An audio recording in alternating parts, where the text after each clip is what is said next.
I watch some cooking shows because the girl is hot. Yeah. I watch her content because it's good and I know we're recording. Anyway, Blackmail. if I was gonna, I would already. So, This is what happens when Tia's away. it's the boys' club today. You want to get another one before we start? Yeah, let him get another one. Yeah. It's probably for the best. Yeah, all right. All right. Crestwood Bro Down. We're in the woods. Hey everyone, welcome to this week's episode of Working Class Music. I'm one of your hosts, not Tia. And I'm not Tia either. Yeah, we're both not Tia. So, stick around, please stay. Please clap. On this week's episode, I wanted to pose a question that's kind of been in the guitar community recently. Okay. You know, it started last year, and we've noticed this trend with guitars in general, but with Epiphones in general, the prices have gone up. Oh, like with groceries and everything else. Yeah. Yeah, I figured this would be kind of a fun thing to do because we have the Crestwood Customs, we have the 150th anniversary, and then we have the regular reissue. And this would be a fun piece to tie into that conversation of, are the prices really worth it nowadays? So let's go over the differences between both. Okay. Let's start with the 150th anniversary. I should know this because there's a video on the history of this. The 150th anniversary is based on a late 60s. One of the things that it does come with is a hard case that you get from Epiphone. Cool. It's really a couple extra bucks. Yeah, a couple extra. I mean, Epiphone yeah. cases are what, 200, 150-ish now? Yeah, if you buy, yeah. So yeah, that's worth it. Yeah. Also, you get two mini humbuckers from Gibson, not Epiphone. Gibson USA. Maybe made to a slightly higher standard or something like that. Yeah. Okay. So that's an extra what, $200 minimum, unless there's a $1,000 set, which we don't speak of. And taking a cue from the mid '60s, you have the Batwing headstock. Okay. Oh yeah. And you have the vintage Clouson style tuners.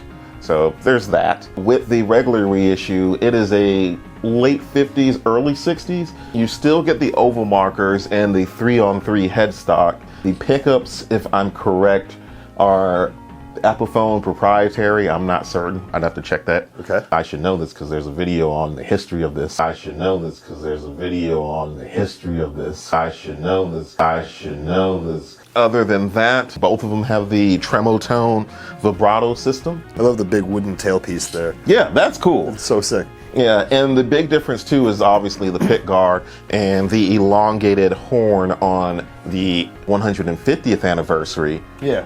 Again, they're based on different eras, but considering that the 150th anniversary is $1,000 and the reissue is $600, Okay. that's why we're posing this question. Okay. And then we'll talk further about other Epiphones. Sure. They've been in the news lately. Yeah, so yeah, we're going to capitalize on this. Like, subscribe, comment, make sure you're subscribed.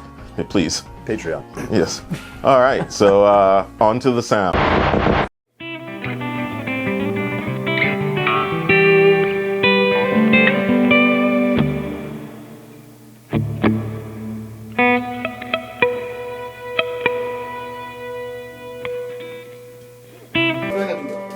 All right.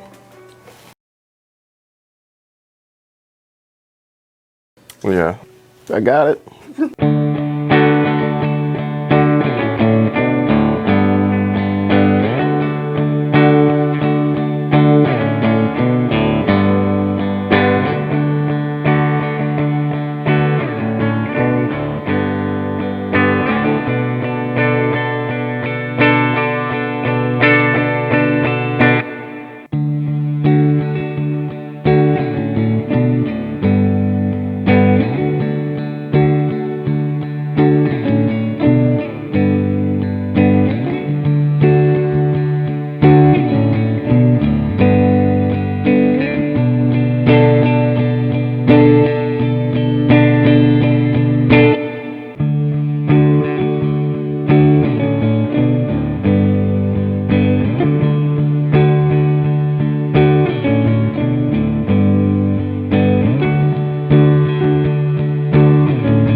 I'll do a little lead thing.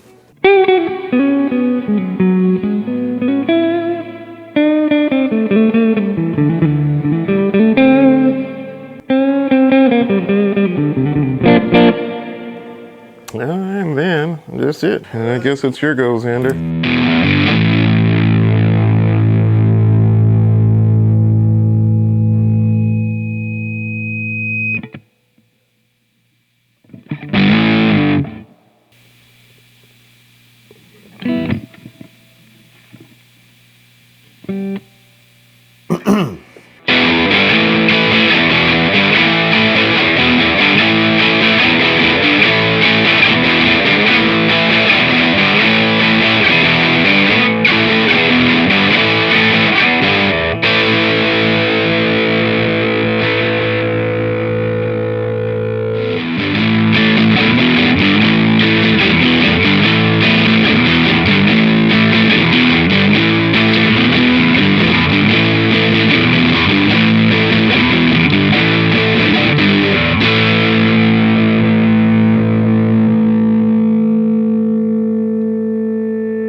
Man, sick feedback.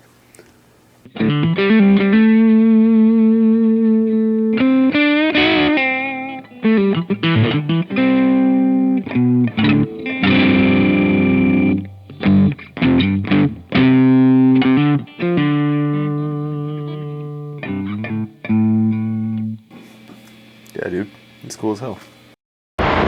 All right, so we are going to do a little bit of riffing, if you will. We're going to give our opinion of what we thought of the guitars, and then afterwards, we're going to talk about Epiphone and their pricing. Well, the first question was, Are the prices really worth it nowadays? so I like the red one a lot. I like the chunkier neck. I think I like those pickups more. I would have to spend more time playing with it, but just first response playing an MC5 riff, I was like, yeah, okay, I think that one's better.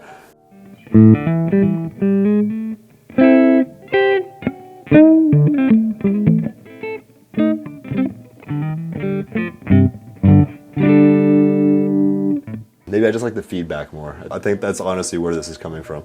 So is that out of production? No, this is still in production. So they're both available. Yes, that one was limited last year only Okay. because it was the 150th anniversary. So this is also a little bit collectible, I guess. Yes. Okay, so that adds a little bit to it too. Mm-hmm. Honestly, I tend to like orange things. You know, I'm like that.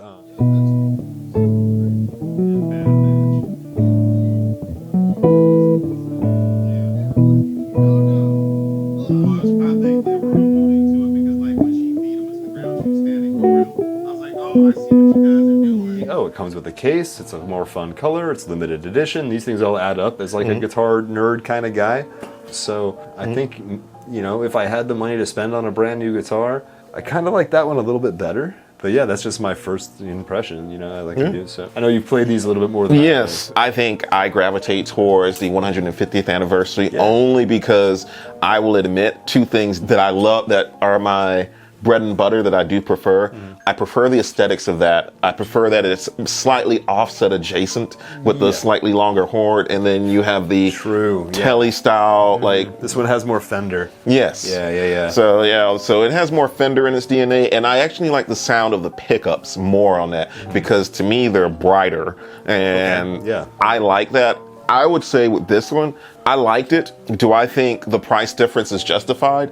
Yes. If you want me to give my quick review on this, I think if you're looking at like a $600 guitar, this is hard to beat. It's a very good guitar with a usable trim system. It's fun to play. Yeah, that Whammy bar is cool. It's fun. Yeah, but I prefer that one. I prefer the aesthetics and I prefer the sound. It's worth the extra couple bucks. Yeah. So with that out of the way, let's talk about Epiphone and their pricing recently. So yeah, for the viewers out there, at the time of filming this, Epiphone released the new, inspired by Gibson yesterday. Oh yeah, with the actual Gibson headstock on an Yeah. Epiphone guitar, which I'm sure the forums are burning down about that right now. I haven't seen anybody yet, but I'm not in those groups anymore. Yeah, they're pretty pricey. There is a noticeable difference in price. So how much is the Les Paul Custom? I believe that one is $12.99. Yeah, I remember when a Gibson Les Paul Standard cost about that much. Now that was 20 years ago. Well, dating myself. Well, no. Actually, you're the person to ask about this because, you're our resident Gibson expert. So, I mean, this is more your take than my own take. Yeah. And I have my thoughts on it, but I figured I'd let you riff on it first. Well, it's funny. I really like Gibson's product.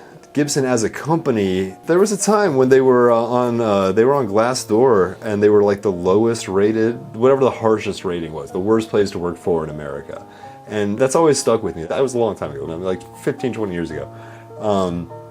And so when you see people posting online, I work for Gibson, I don't feel like I'm getting paid enough, you see the prices on Gibson brand guitars go up, and then you see Epiphones kind of try to fill the gap, you have to wonder, is it gonna be worth it? We just saw the episode we just did where the Epiphone guitar sounded better than my old Gibson guitar. Oh shit! No way! What the? I'm gonna say that because I had that take.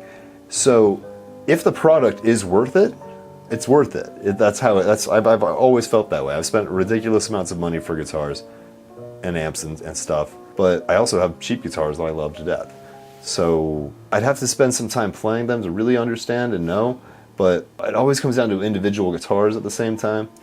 And if they think they can get $1,200 for it, God bless them. But we're chatting. Yeah, so I had an interesting conversation today with one of my former coworkers and really good friends. Yeah. Shout out to him, Dr. Wade. Give me a break. Coincidentally, PRS just announced the new S2 lineup, but their prices went up too. Okay. And the thing that we talked about that I brought up within that conversation, it seems like it's the perceived value. Like when they released it and they announced that it is like, the American pickups and everything else is like, oh, that makes sense. Well, this is how markets work, honestly. Yeah, but what I'm saying on that is like, do I think the Epiphones will sell? I do think people will buy them. Sure. And the reason being is because Gibson sold out of the $50,000 Jimmy Page guitar. Sold out. No, I know. So people will buy it. Sure. So there are different perspectives and different strategies on sales. One of them is, do you sell a few things for a lot of money, or do you sell a ton of things for the smallest profit possible and hope you keep selling them?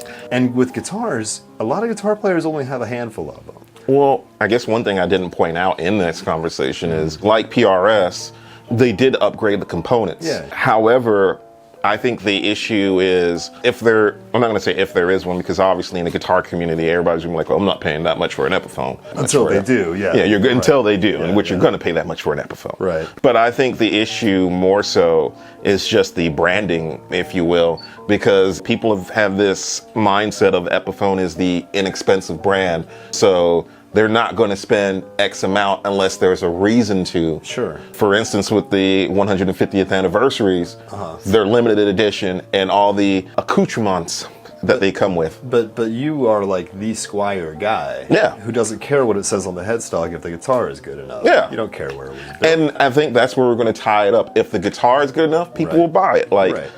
if you play it and you like it, buy it. That's how I view it. I made that little jab earlier, but it's like, I don't necessarily think Gibson is trying to, be shady and charge too much for a product that's inferior. What I think is going on is just the market is changing, man. If a company is going to survive with all the overhead and everything else going on, a brand new guitar is going to cost a little bit more money.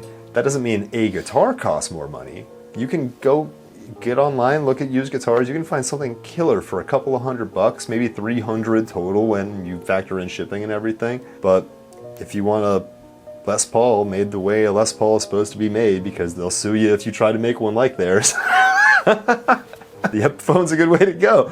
And that's just how a business works. Well, I think to add to that too, I think it's somewhat unfair to point to Gibson for this. Don't get me wrong. Sure. There are a couple other things that we could nitpick. They're part of a system. But I will say, as far as pointing them out for guitar prices going up I think is a bit unfair because almost every company's doing it now. Doing it. So everything is more expensive now, and it's for way bigger reasons than the guitar retail industry. Yeah, like singling them out just for that, no. But I think I understand what most people see. No, yeah. Again, it's the perceived value. Yeah, that perception I think is where the buzz comes from. Because I've been having this talk forever. Where, like I said, I remember when a Les Paul Standard was $1,200, and I remember talking to the dudes 20 years older than me who said that you could buy them for a couple $100 in the 70s and things like that. And then I had to be the guy who says, "Well, adjust for inflation, buddy." Like, you know. Which that's the magic word if we that we didn't add is if we adjusted for inflation. Right. Yeah, a lot of times when you do that math, it's the same price it's always been, and it's just the dollars changing. And but that's bigger than my britches. Yeah. Folks. So we're just gonna wrap it up right there. That's enough mansplaining guitars for today. Yeah, enough mansplaining. We took guitars right up to the economy. And I dropped out of college. I'm done. So. We're going to stop right there as far as that goes. And we're actually going to throw it back to you. Join in on the conversation. If you're an economist. Yeah, if you're an economist, please tell us. Let us know what's going on. Let us know what's going on. I'm tired of being broke. Don't sell me David Ramsey stuff. Bleep. Oh, yeah. Let us know in the comments your thoughts. Like, do you feel like the prices are too much? That the guitar culture has gotten to a point now where it's almost unobtainium. So let us know in the comments. But before we go, want to give a shout out to Sweetwater for sending this our way and letting us do this. Huge thanks. Cameron at Gibson, thank you for this one and letting us try this out and make content with it. Really appreciate it. Please don't hate us. Keep making great Les Pauls. Yeah. So, yeah, like, subscribe, comment, Patreon. There is merch. We have hats. So if you go over to the Marla Amplification website and you buy one from us, you get this cool hat that I've been wearing. So you might get my sweat in it, but you might not. You will definitely get our signatures. So we're going to sign all of these and send them out. So if you haven't seen the Marla episode, check that out. No, I was aiming right there. I know where I was aiming. This isn't the toilet. Yeah, so I guess with that said, adios. Peace. Love y'all.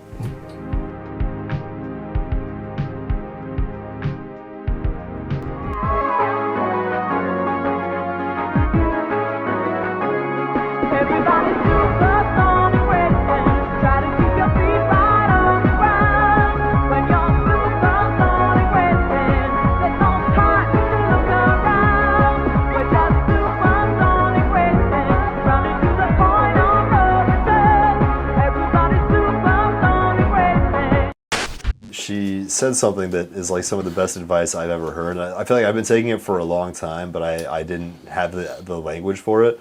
She's like, stop looking in the mirror. You're not hot. You're not ugly. Get a fucking hobby.